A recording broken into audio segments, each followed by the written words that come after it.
अस्सलाम वालेकुम, मैं हूं बाबुल आजमी। आप देख रहे हैं क्रिप्टो 1.0। बीटीसी के डंप होने की काफ़ी सारी खबरें आपको मार्केट में नज़र आ रही होंगी।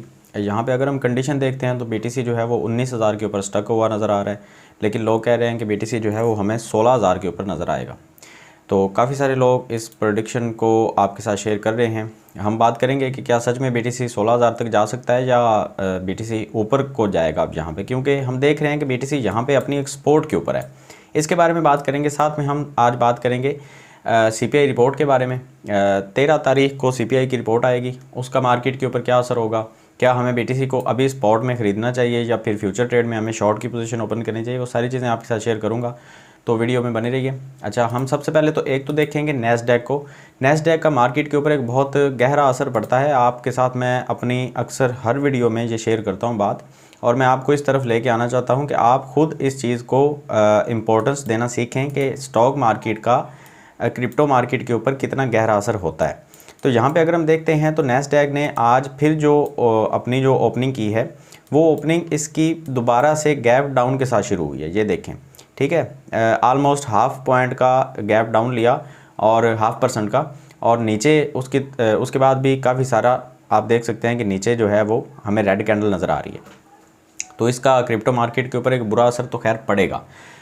दूसरे नंबर पे हम अगर बात करते हैं डॉलर के इंडेक्स की, तो डॉलर का इंडेक्स आपको दिन ब दिन ऊपर जाता हुआ नज़र आ रहा है। 4 आवर की कैंडल पे हम बात कर रहे हैं। तो जैसे कि मैंने आपको बताया था कि यहाँ पे ये जो आपको एरिया नज़र आ रहा है, ये मैं आपको थोड़ा सा क्लियर करके दिखा देता हूँ। अच्छा, ये जो एरिया आपको नज़र आ रहा है, यहाँ से मैंने आपको बताया था कि डॉलर अब नीचे गिरना शुरू हो रहा है। तो यहाँ पे आके हम दोबारा से इसको बाउंस बैक करने का जो चांसेस थे वो बहुत थोड़े थे। मैं ये सोच रहा था कि डॉलर यहाँ पे जाके नीचे दोबारा गिरेगा, लेकिन ऐसा हुआ नहीं। डॉलर जो है उसने हमें अनएक्सपेक्टेड तरीके से हमारे साथ बिहेव किया, और डॉलर को आप देख सकते हैं कि नीचे आके दोबारा से डॉलर जो है वो अपनी 200 की मूविंग एवरेज को 50 की मूविंग एवरेज को तोड़ के ऊपर जाके ये अपना एक जोन बनाने की कोशिश कर रहा है। तो ये मेरे ख्याल से डॉलर का भी एक बहुत गहरा असर है, क्योंकि मार्केट के ऊपर, और नैस्डैक भी नीचे की तरफ जा रही मार्केट सारी की सारी, तो उसका बिटकॉइन के ऊपर एक असर तो पड़ रहा है। लेकिन जहाँ पे अगर हम सीपीआई की रिपोर्ट की बात करते हैं तो 13 तारीख को हमें बिटकॉइन के अंदर एक या तो बहुत बड़ा डंप देखने को मिल सकता है, ये बिल्कुल हकीकत है, या फिर हमें एक पंप भी देखने को मिल सकता है। वो क्यों, मैं आपको वो थोड़ा सा समझाने की कोशिश करता हूँ।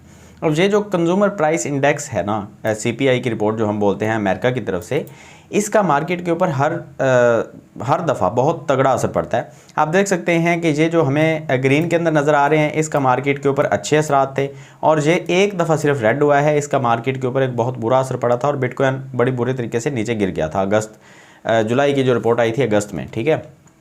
अब सितंबर की जो रिपोर्ट है वो अक्टूबर के अंदर हमें 13 तारीख को देखने को मिलेगी। आज 11 तारीख है, तो 2 दिन के बाद हमें रिपोर्ट देखने को मिल जाएगी। अब ये जो रिपोर्ट है, इसके जो नंबर सोचे जा रहे हैं वो 8.1% जो सीपीआई की रिपोर्ट का डाटा है वो सोचा जा रहा है कि वो आएगा। लेकिन अब यहाँ पे एक्चुअल में जो नंबर आएगा उसका मार्केट के ऊपर असर पड़ेगा कि 8.1 आता है या 8.3 या 2 जो भी आएगा। अगर तो ये ग्रीन के अंदर हमें नज़र आया तो बिटकॉइन में हमें एक अच्छा खासा पंप देखने को मिलेगा, और बिटकॉइन हमें अगेन यहाँ से ऊपर जाता हुआ नज़र आएगा, ठीक है। और ये हो सकता है 1 या 2 कैंडल के अंदर ही हमें बिटकॉइन ऊपर जाता हुआ नज़र आए। लेकिन अगर तो ये सीपीआई की जो रिपोर्ट है ये फोरकास्ट मतलब 8.1 पे आ जाती है, तो फिर ज़्यादा हमें ना तो पंप करता हुआ नज़र आएगा, ना ज़्यादा डंप करता हुआ नज़र आएगा। इसी रेंज के अंदर हमें कहीं पे बीटीसी देखने को मिल सकता है। लेकिन अगर ये रेड कलर के अंदर 8.5 या 8.3 के नंबर हमें यहाँ पे देखने को मिलते हैं, उसका मार्केट के ऊपर असर ये होगा कि बिटकॉइन फ़ौरन से एकदम से नीचे गिरेगा यहाँ पे। तो मैं क्या करने वाला हूँ, अगर मैं आपको अपनी स्ट्रैटेजी बताऊँ तो मैं यहाँ पे 17,500 पे एक बाई आर्डर लगा के छोड़ने वाला हूँ। मैं 16,000 तक का वेट नहीं करूँगा, क्योंकि मुझे नहीं लगता कि बीटीसी जो है वो हमें 16,000 की रेंज में देखने को मिल सकता है। क्योंकि यहाँ पे पिछली दफ़ा जब बीटीसी नीचे गिरा था तो यहाँ पे बहुत बड़ी एक विक बनी थी, और ये एक डिमांड जोन तगड़ा है। उसके बाद बीटीसी दोबारा से हमें 17,500 के ऊपर देखने को नहीं मिला। तो मैं ये सोच रहा हूँ कि कम से कम एक दफ़ा तो बीटीसी यहाँ पे अपने डिमांड जोन को फिल करेगा, ऊपर जाके दोबारा से शायद फिर ये वापस आए, लेकिन एक दफ़ा यहाँ से रिटर्न ज़रूर होगा। तो मैं यहाँ पे एक बाई आर्डर जो है वो लगा के छोड़ूंगा 17,500 या 600 के ऊपर। अगर आप चाहें तो मेरी स्ट्रैटेजी को फॉलो कर सकते हैं, अगर आप चाहें तो आप अपनी स्ट्रैटेजी अलग भी बना सकते हैं। एथेरियम की बात करते हैं। एथेरियम कहाँ तक जा सकता है सीपीआई की रिपोर्ट के बाद?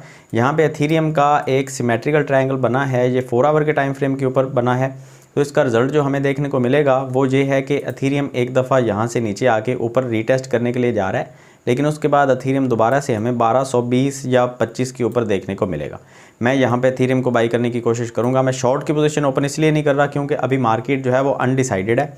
जब मार्केट अपनी एक्सपोर्ट के ऊपर होगी तो मार्केट डिसाइड कर चुकी होगी कि क्या करना है। अभी आप देख सकते हैं कि यहाँ पे एक डिमांड जोन भी है, ये देखें, ये एक डिमांड जोन तो है तगड़ा।